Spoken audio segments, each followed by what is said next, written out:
Wa'adu para ibu Umahat sadayana anu insyaallah dimuliakan ku Allah Subhanahu wa taala. Dina kesempatan anu mulia ieu urang puji syukur ka Allah tiasa ngalangkahkeun dua dampal sampeyan urang ngagerakkeun manah urang hadir di majelis ta'lim ieu dina kayaan sehat wal afiat. Mugi langkah urang sadayana keng ganjaran ti Allah Subhanahu wa taala kalawan pahala anu berlipat-lipat ganda. Mugi Allah Subhanahu wa taala nabihan ka urang sadaya ilmu anu manfaat di duniana sinar manfaat di akhirat. Mugi Allah Subhanahu wa taala nampi kana sadaya amal ibadah urang ngahampura kana sadaya kelepatan-kelepatan urang ngahampura kana kelepatan indung sareng rama urang ngahampura kana kelepatan guru-guru urang dina agami. Mugi Allah Subhanahu wa taala ngajantenkeun anak incu keturunan urang sadayana dijantenkeun keturunan anu sholihin anu sholihat anu taqwa ka Allah Subhanahu wa taala. Mugi Allah Subhanahu wa taala nampi kana sadaya amal ibadah urang ngahampura kana sadaya kelepatan-kelepatan urang ngahampura kana kelepatan indung sareng rama urang ngahampura kana kelepatan guru-guru urang dina agami. Terhilang kepada karuhun, kepada kesepuhan, kepada alimin ulama anu parantos ngajijikeun agami khususna di lembur ieu teu diwiji-wiji sadayana. Mugi amal ibadahna ditampi ku Allah Subhanahu wa taala, dosa-dosana dihampura ku Allah Subhanahu wa taala, ditempatkan anu mulia ku Allah min riyadil jannah. Amin ya rabbal alamin. Para ibu ummah sadayana aya 4 perkara. Eta 4 perkara teh bakalan janten endah, akan terasa indah ketika dilakukan oleh 4 orang. Hiji perkara indah dilakukan oleh seseorang akan menjadi lebih indah ketika dilakukan oleh 4 orang ini. Anu kahiji nyaeta rasa kaera, rasa malu. Rasa malu ini indah ketika dimiliki oleh seorang laki-laki. Orang laki-laki punya rasa malu.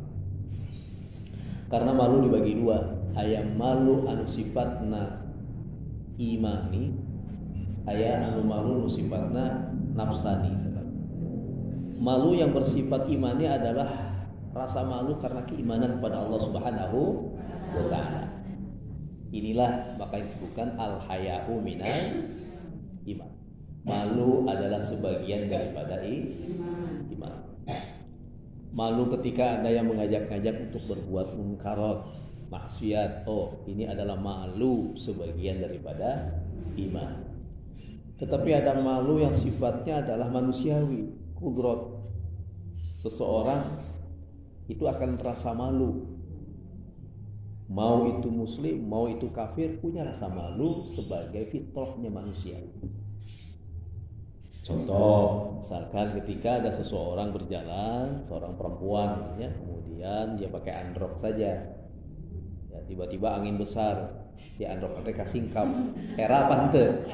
Era. Itu malu yang semuanya, mau kafir, mau muslim, ketika androknya tersingkap pasti buru-buru ditutupan. Moal aya mangga moal kan.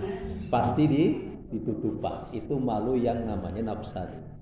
Kudratnya, fitrahnya manusia itu.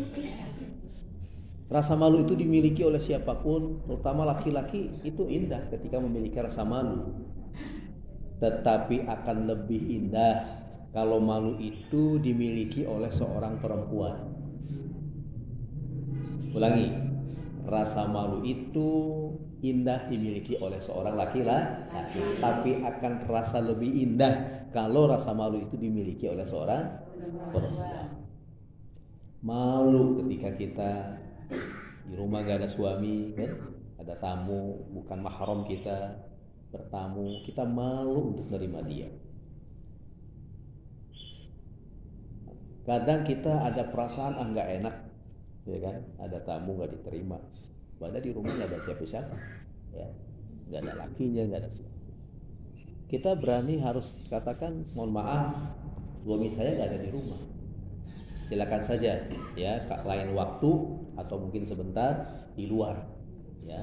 Itu ciri-ciri adalah wanita yang memiliki rasa malu.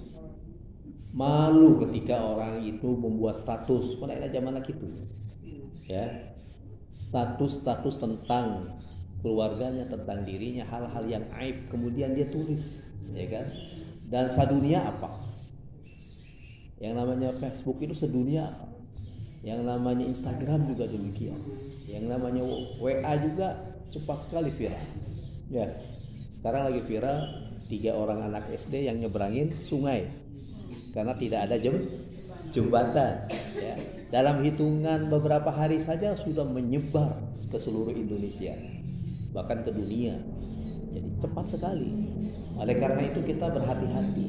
Ya, punya kita rasa malu. Apakah yang kita buat, yang kita tulis ini adalah suatu aib atau suatu menampilkan kejelekan orang lain atau seperti apa? Kita harus lebih berhati-hati. Jadi harus memiliki rasa malu. Seorang istri ada punya suami yang sah, nah tiba-tiba dia terus curhat kepada laki-laki lain, ya, di WA dan segala macamnya, itu pun harus punya rasa malu. Malu, orang mau boga salah kikene, malu. Jadi rasa malu perempuan ini harus lebih kuat dibandingkan dengan laki-laki, ya. Jadi indah akan terasa lebih indah. Maka kita jaga, ya, kita harus menjaga. Semakin teknologi semakin maju, semakin tantangan hidup kita semakin besar. Tetapi semakin tantangan semakin besar kita mampu untuk menghadapinya, maka semakin besar pahala yang Allah sediakan kepada kita. Al-ajru bi qadril masyaqqat. Pahala itu dilihat dari kadar masyakatnya, kesulitannya. Ya, wudu di air yang biasa dengan wudu ketika kondisi dingin, kemudian kita wudu, pahalanya besar sekali karena kita memerangi hawa nafsu kita untuk tetap berwudu, bukan memerangi hawa nafsu kita. Yang kedua, rasa adil atau sikap adil, ya, dimiliki oleh semua orang itu bagus. Seorang ayah adil kepada keluarganya itu bagus. Seorang ibu adil kepada anak-anak itu bagus. Tetapi akan lebih bagus lagi, akan lebih indah lagi kalau adil itu dimiliki oleh pemerintah, oleh pemimpin. Nah, pemimpin itu harus bersikap adil. Pemimpin itu harus bersikap adil. Adil artinya adalah wad'u syai'i fi mahallihi, menempatkan sesuatu pada tempatnya. Ya, jadi siapa saja yang merasa diamanahi sebagai pemimpin, maka bersikaplah, berlakulah adil. Ya, adil tidak harus sama, ya kan? Anak kita punya TK, SD, SMP, SMA, ya, kita kasih uang jajannya nggak mungkin sama.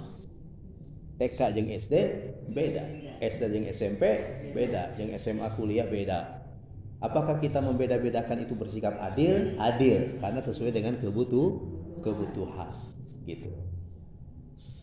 Anak baru kelas 5 SD ngerongrong ke kita supaya minta dibelikan motor. Apakah kita belikan motor kita sudah bersikap benar dan adil? Tidak, karena bukan peruntukannya. Ya, belum. Kalau dia belum waktunya mendapatkan SIM, kalau bisa jangan diberikan. Ulah nepikeun cek orang Sunda mah nyaita nyaah dula. Ya, kalau bahasa mengatakan nyaah dula. Jadi sepertinya sayang kepada anak tetapi sebenarnya menjerumuskan, gitu kan. Nah, termasuk sebenarnya sekarang adalah alat komunikasi HP. Nah, ini juga hati-hati. Zaman tidak bisa kita hindari, bahkan harus diberikan HP. Kenapa? Pembelajaran melalui HP. Kalau dulu belum zaman Covid, kita larang-larang, HP wae. Sekarang mah diharuskan malah, kan? Nah, ayo, pakai. Kenapa? Karena memang pembelajaran melalui HP. Nah, tinggal bagaimana bisa mengontrolnya, bisa mengawasi, bisa memantau anak-anak kita menggunakannya untuk hal-hal yang positif, ya. Jadi itulah yang namanya bersifat adil. Adil adalah menempatkan sesuatu pada tempatnya. Lawannya adalah zalim. Zalim adalah menempatkan sesuatu bukan pada tempatnya, ya. Wa syai'i fi ghairi mahallihi, menempatkan sesuatu bukan pada tempatnya. Itu namanya orang yang bersifat zalim. Nah, adil, bagus, indah dimiliki oleh banyak orang. Tetapi adil akan lebih indah kalau dimiliki oleh seorang pemimpin. Nah, ini maka pemimpin ini dituntut adil dia. Yang berikutnya adalah taubat. Taubat ini indah ketika dilakukan oleh orang tua, indah. Ya kan? Oleh orang-orang tua, ya, pensiun, aktif di masjid, aktif di majelis. Indah sekali. Ya, indah. Orang-orang yang memang aktivitasnya tidak ada lagi di luaran, berkurang aktivitas di luaran, fokus ya ngurusin kegiatan sosial, bagus ya. Dia kemudian tobat kepada Allah Subhanahu wa taala, itu bagus. Tetapi tobat ini akan lebih indah ketika dimiliki oleh seorang anak muda. Anak muda yang bertobat ini lebih indah dibandingkan aki-aki no tobat. Hari aki-aki mau pilihan deui. Rek kamandai lompatna atuh selain ke masjid. Kamandai dilompatna atuh selain ke majelis taklim. Tetapi anak muda banyak pilihan, ya. Mau ke tempat yang remang-remang bisa, anak muda masih sehat kene, gagah kene, duit loba kene, sebenarnya kemampuan kesehatan masih mendukung. Mau ke tempat apa saja bebas. Tetapi kemudian dia memilih untuk bertobat dan mendekatkan diri kepada Allah, maka ini lebih indah dibandingkan dengan orang tua yang tobat tadi. Tapi semuanya itu lebih baik orang tua tobat itu baik, anak-anak muda tobat apalagi lebih baik semuanya. Jadi tidak ada istilah terlambat, terlambat ya. Kita bertobat kepada Allah, kemudian menyadari itu kesalahan, maka bersegeralah, jangan sampai menunda-nunda waktunya. Gak usah ditunda-tunda ya waktunya. Nah, inilah keindahan-keindahan ya yang kemudian bisa dilakukan oleh seseorang itu akan lebih terasa indah ya, seperti taubat tadi. Anak muda lebih indah melakukannya dibandingkan orang yang tua. Begitu pula bersifat dermawan oleh orang yang kaya, itu indah, itu baik. Orang punya ngasih, ya kan?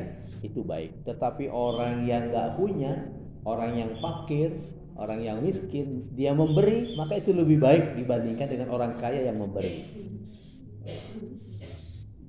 Nah, dermawan ini adalah satu sikap di mana memberi tanpa diminta. Kalau ada orang minta kita kasih, nah kan ngasihnya itu bisa jadi juga karena nggak enak, karena macam-macam ya. Tetapi kalau nggak diminta, kemudian lihat kondisinya nih orang membutuhkan, kemudian kita kasih, maka itu adalah orang yang dermawan. Nah, dermawannya orang kaya wajar dan indah juga itu dilakukan ya, kalau betul-betul dia ikhlas ibadahnya kepada Allah, bukan karena yang lainnya. Tetapi orang yang nggak punya berusaha untuk berinfak, bersedekah, ini lebih indah dibandingkan orang kaya yang berinfak dan bersedekah. Makanya jangan kemudian berkecil hati ya, saya mah nggak punya apa-apa. Lakukan apa yang kita miliki. Justru dengan sedikit itu yang diberikan, maka ini akan bertambah dan menambah lagi pundi-pundi amal kita, dan juga menambah kebahagiaan seseorang dengan banyak memberi. Nah, ini jadi inilah 4 keadaan yang lebih indah dibandingkan dengan yang lainnya ketika seorang itu dilakukan. Nah, oleh karena itu mari kita mencoba